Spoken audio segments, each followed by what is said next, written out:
Hello everyone, my name is Korosh Erfani and I am sociologist and the writer of the book Infinitism. The Infinitism is about how to find and to use the infinitude of the structure of matter in order to go beyond any limitation and any idea of scarcity. So, in the previous video, I presented the general idea about the Infinitylogy, some points about the infinitism, but from this video, I will start to go through a book. We will go over a very interesting book that is the first one to construct maybe a methodological framework for the Infinitylogy. As an introduction, I can say that we define the Infinitylogy as a new discipline in which we have a combination of philosophy, science, and technology. So it's huge, it's very general. So that's why we cannot have a framework established easily and start to use it for developing and advancing Infinitylogy. We need really a lot of discussion, a lot of details in order to elaborate something that can be usable, can be practicable and practical to what we want to do. So that's why we cannot really talk in general forever, talking about the infinity or Infinitylogy, even though we said a lot of things about that in this book, Infinitism, or in the Persian version of the Infinitism in two volumes. Very, I can say, expanded presentation of the idea of the infinitism. But we are just at the beginning of this discipline called Infinitylogy. We cannot really go, we cannot move forward without having enough materials to know exactly what would be a good methodological framework for what we are suggesting as a new discipline. So that's why I decided to go through several books and resources to have some ideas, some points, some materials, and step by step to elaborate the methodology of the Infinitylogy. So, first of all, I have to say that as we are working on the infinity, there wouldn't be any finite methodology, which means that for understanding the infinity, we need absolutely a kind of infinite methodology. So what is infinite methodology? We don't know. I mean, we have some ideas about that, but we don't have any definition that can help us to say, here it is. And this is the infinite methodology, for example, or methodology of infinitude. No, we don't know exactly, but we know the direction, right? We have an idea about the direction that we have to use. So this direction is telling us one thing, just one thing, and not anymore, is that we should not really put ourselves in any theoretical or epistemological restriction that cannot allow us to go looking for the infinity and the infinitude in the the universe, in the matter, which means that the methodological approach that we have to use should be really free from any artificial restriction that we can impose to ourselves, to our work, to our approach, and therefore, and then after, we have the hand tied, for doing anything that's necessary. We cannot do that. We should have a completely different methodological approach. And when I say different, it means different maybe from some philosophical construction, philosophical theories, but also from the restriction of the scientific methodology.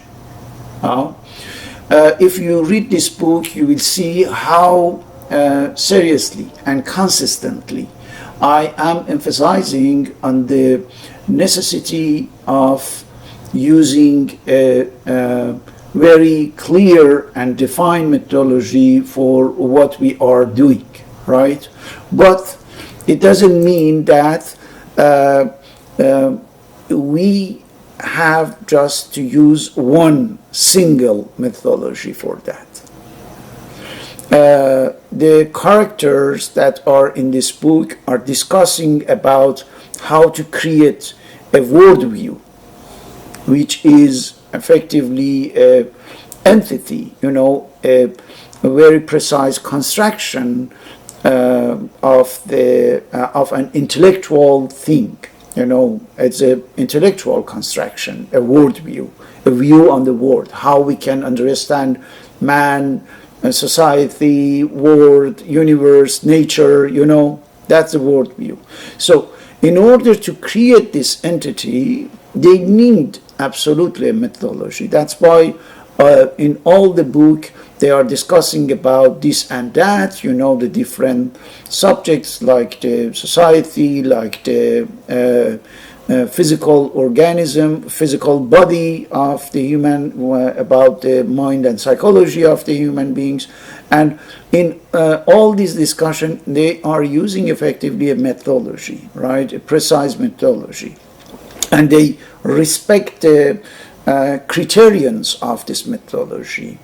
They are restrained, they are limited, but they are consistent, right? And that's why at the end they can reach a real worldview for themselves. But constructing and building a worldview up is different from establishing a new discipline. And when we say a new discipline, it can suggest us, like all other disciplines, that is a field or sometimes even a subfield of a segment of science or technology or philosophy. Just one segment, one part we call discipline. No. This word should not deceive us about what we want to do with regard to infinitology. When we are talking about the discipline of infinitology, we are talking about a huge theoretical construction when comes first of all philosophy and then science. And when I say science, it's with the S capital, or we should say sciences, and then technology, or concretely technologies. They come all together and they try to have a kind of complementary interaction between them, complementary interconnection, in order to become one single framework for one, finding the infinitude in the structure of matter, to know how we can use this knowledge, how we can use this tracking of the infinity in the structure of matter, and then how we can apply our tools, our ability of intervention in order to, modify this structure in order to arrive to whatever we want. That's the main idea of the infinitism, that we can change the structure of matter, we can change the constitution of matter, and get what we want from the matter, from the existing structure of any phenomenon. But for doing that, we need the infinitology. We need this theoretical foundation, theoretical infrastructure on which we establish the superstructure called infinitism. Because the infinitism is the application of the infinitology, right? Is the practical aspect of the infinitology. Infinitology is the theoretical aspect of the infinitism. That's how they complete each other. Now, to come back to the infinitology, in order to create such a discipline, such a field of collaboration between philosophy, sciences, and technology, we need effectively to have something that doesn't exist right now. We are not looking for something that is somewhere and we have to discover. No, it's a question of innovation. It's a question of building a real field of collaboration of philosophy, science, and technology up, right? And it doesn't exist. Right now, when we are talking about this idea of infinitology, it doesn't exist any prepared or predefined methodology that we can use.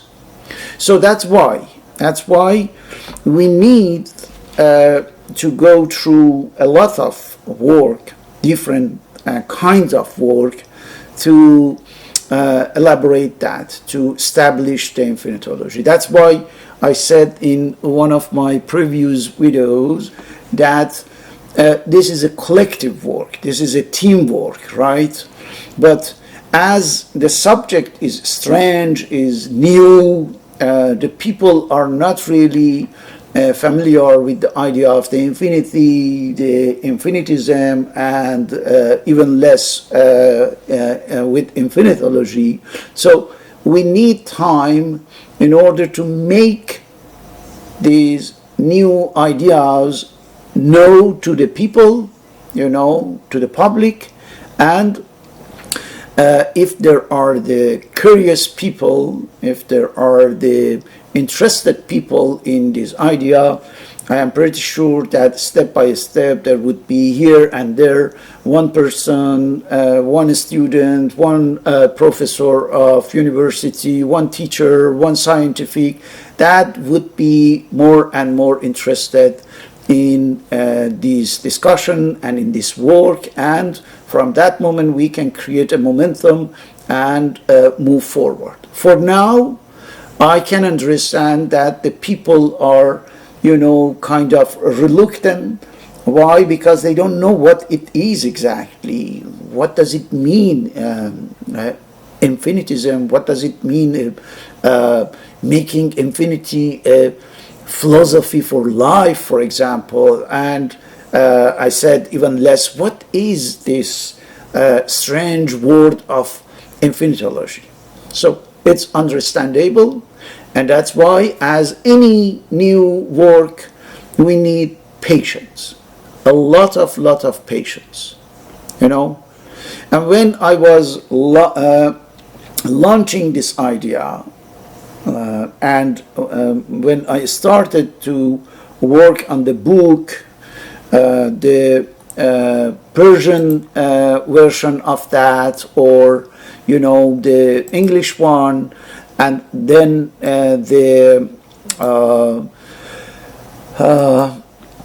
the websites, for example, all of these, I knew one thing, that that's the Persian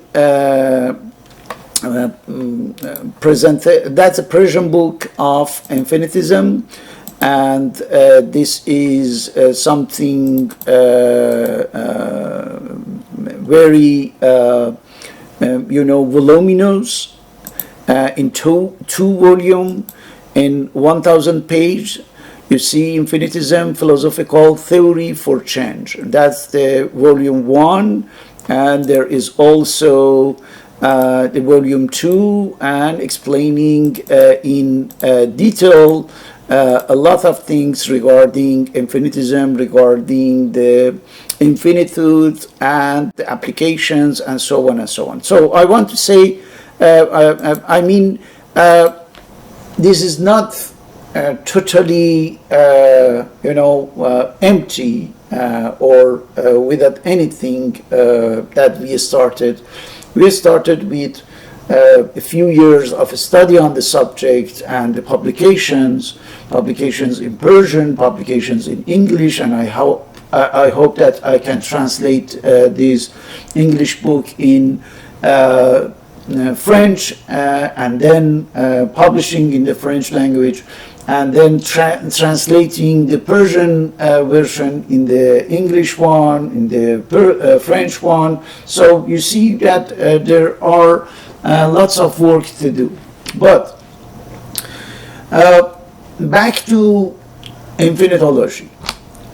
This is something that right now is just a kind of idea with a few points here and there. The points that I developed in the English book, Persian book, and also in these videos on the website. But there is a set of works that is being done right now in order to elaborate, in order to, construct these discipline. I am right now almost alone for doing that, even though I have the friends that are supporting me intellectually or otherwise for doing this. But this is not a teamwork yet, right? That's why, as long as I have time, as long as I am alive, and as long as there is an opportunity to do so, I will do it. And once I cannot do it for any reason, if I am not there anymore, so I am pretty sure that these videos, these book publications, websites, all of these will interest some people, and these interested people in this subject will continue this work. At least this is what I hope. So one of the things that I would like to do, there are some works that I am doing in the backstage, right? Working on the different subjects related to the Infinitylogy, related to the infinitism. I am doing so. For example, if I want to show you something, I am working on the very complex and extended subject that is the structure of matter. And let me show you what I am just right now doing. It's kind of gathering, the different information regarding what could be a descriptive structure of matter. As you can see, this is the work I am right now developing and advancing, and my objective is to create a parallel between the scientific discoveries, because there is a kind of timeline, right, and the different details that we have right now as knowledge about the for example, particles or subparticles. All of this I am working on, and I would like to draw a parallel in order to know how much of knowledge, how many scientists, how much information we got at the different period of the human history, and what are the concrete upshots of this knowledge. What are the practical outcomes of this theoretical acquaintance that we got about the universe, about the matter, about the nature, and so on. If I can establish this parallel, we can have a proof of the main suggestion of the infinitism, according to which if we get more and more and more knowledge about these sub-level of the structure of matter, we would be able to have the new discovery, not only that, but the new invention, the new creation, the new production. And at a given moment, that's the idea, that's the main hypothesis, that's the theory of infinitism. At a given moment, we will have such an ability to modify the structure of matter that we can produce everything we want, one, and as much as we want, as many as we want. Quantity and quality, quantitatively we can produce as much as we need as the human being, as 8 billion people on the earth very soon, and qualitatively we can produce almost everything we want, every kind of material, every production or products that we need. That would be the end of this stage of human civilization. Why? Because until now, in order to create something, in order to produce something, we had a very mechanical approach, which was to go and to find the different components of a material, or different materials, different units, and put them together in order to produce something. While the suggestion of the infinitism is that we don't need to do that. We can get everything we want from the moment when we can modify the sub-level of this structure of the matter. When we can change, we can alter the particle and the subparticles of the matter.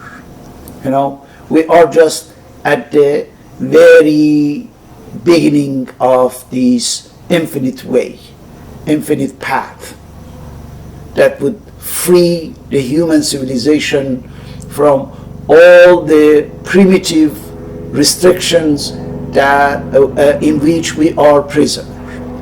Now, how we can do that? How we can prove this, or how we can verify this hypothesis of infinitism, this theory of infinitism? In order to do so, we need the Infinitylogy. We need Infinitylogy because thanks to that, we can get all the necessary concept, notions, methods, and acquaintance, and also tools to make the verification of the objectivity of this idea, of the reliability of this idea or this hypothesis. We can do that if we have effectively the necessary tools for, right? So Infinitylogy tries to first establish itself as a defined, as a clear framework, right? And then once we have the Infinitylogy running, producing more and more and more knowledge about the infinitude, then we can go through the main idea of the infinitism, which is the endless production of everything that we want. How we can do that? How we want to do that? How we want to establish the Infinitylogy? So there are some backstage work that I am doing, but one part of this work I would like to do it in front of camera, which means by a set of videos as much as possible. I am not sure that I can continue that until the end. I would like, really I do want to go to the end, but it doesn't mean that objectively I can do that. So as much as is possible, I will do that.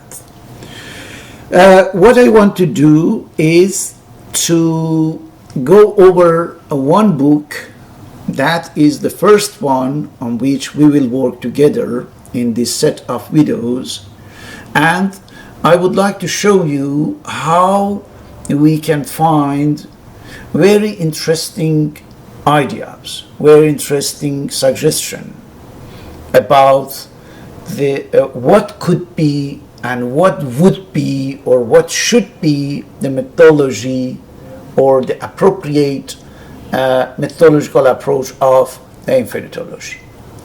So the book that I would like to present in this set, not in this video, but from the next one, but I would like to present the book, is a book called Against Method. Against Method. Interesting presentation, or very interesting title, actually. So, who is the writer? The writer is Paul Feyerabend. Paul Feyerabend, if I pronounce correctly his name. He's an Austrian-born philosopher, but he is a philosopher of science. Now we have a methodology that is called philosophy of science, and he is known as a non-conventional philosopher of science. And if I say non-conventional, because he presented a very interesting idea according to which, in order to understand better the objectivity of reality, we should try not to follow any method. So that's the very, very general approach of what he's saying. He's not saying that we should not really have any method, but he is suggesting that we should not have one method, right? So that's why he rejects the idea of having something that we could call universal methodological rules, for example. No, he doesn't accept that, and he went in a different direction. So, Paul Feyerabend was teaching in University of California, Berkeley, for 30 years, from 1958 until 1989, right? 31 years. So he was almost everywhere, in England, United States, New Zealand, Italy, Germany, Switzerland. And what is interesting in his life is a huge amount of production under form of books, articles, speech, interventions here and there, with very interesting and original idea.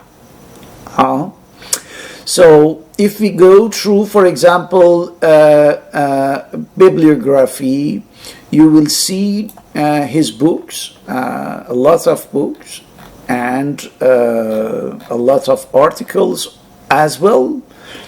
These are some selected ones.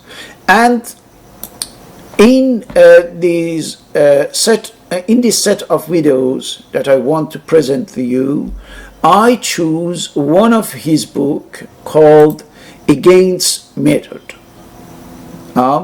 This book was published for the first time in 1975, and this is a book about the philosophy of science, where Fairbairn starts to present his ideas about the rejection of the mythology for the first time as a book, right?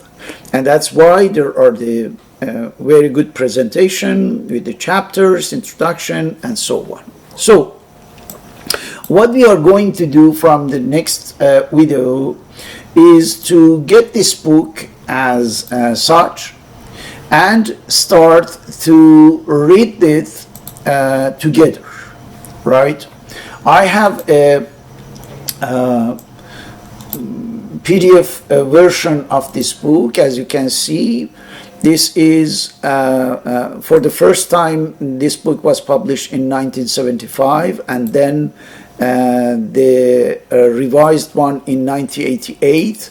The third edition was in 1993. So what we are using is this version of 1993, right? So the book has, first of all, some, preface and some explanation about the preface to the third edition. And then it goes to, I think, a preface on introduction to the Chinese edition, because the book had been translated in different language, and he explains some of ideas and the linguistic problems over there. And then there is a very interesting analytical index where he presents the summary of the main idea of each part. There is introduction and then the chapters, right? There are, I think, 15 chapters, and then there are some appendix that are the complementary part that he added, in the last version. So we are going through this book by the chapters. First, in the next video, we will start with the introduction. We will see what is the main idea that he's introducing in his book. It's very interesting. Let me just to give you a pre-taste of that. Read the abstract of the introduction. He says, science is an essentially anarchic enterprise. Until now, we knew that the science is essentially a disciplined and methodic enterprise. He says, no, it's an anarchic one. What does it mean? Theoretical anarchism is more humanitarian and more likely to encourage progress than its law and order alternatives.